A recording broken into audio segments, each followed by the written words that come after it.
Guntur TDP నేత రాయపాటి రంగారావు రాజీనామా చేశారు. టీడీపీ రాజీనామా చేసిన అనంతరం ఆయన చంద్రబాబు, నారా లోకేష్లపై తీవ్ర స్థాయిలో స్పందించారు.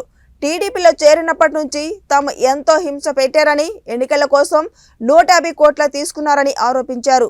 తమ వద్ద ఎవరెవరో ఎంతెంత తీసుకున్నారో అన్న వివరాలు ఉన్నాయని రాయపాటి స్పష్టం చేశారు. తమ వంటి వాళ్లకు ఏదైనా సాయం చేయాలని, కానీ వారు తమను నాశనం చేశారని వ్యాఖ్యానించారు. చంద్రబాబు చెప్పినవన్నీ పచ్చి అబద్ధాలని మండిపడ్డారు.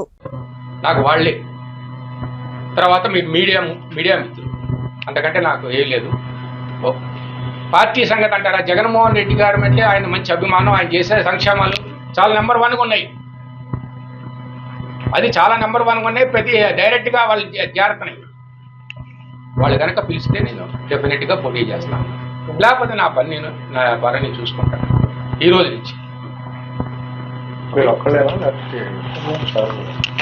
ఏమండి, సారు విషయం వచ్చేటప్పటికి ఆయన 84 ఇయర్స్, ఆయనకి హెల్త్ బాగోట్లేదు, ఎక్కడికి వెళ్ళట్లేదు. ఆయన మల్టిపుల్ ఇష్యూస్ ఉన్నాయి. ఆయన చాలా బాధపడుతున్నారు. ఇప్పుడు నాకంటే ఆయన ఎక్కువ బాధపడుతున్నారు అన్ని విషయాల్లో. నేను ఎక్కడికి వెళ్ళను, నాకు ఓపిక లేదు, నేను ఎక్కడికి వెళ్ళను. వెళ్తే ఒక్కొక్కసారి ఉంటే 4 రోజులు ఇక్కడే ఉంటారు, ఒకసారి హైదరాబాద్లో ఉంటారు, డాక్టర్ చెకప్, అంతవరకే. అంతమించి ఆయన ఇంకేమీ చేయట్లేదు. ఇది నా నిర్ణయం. ఓకే.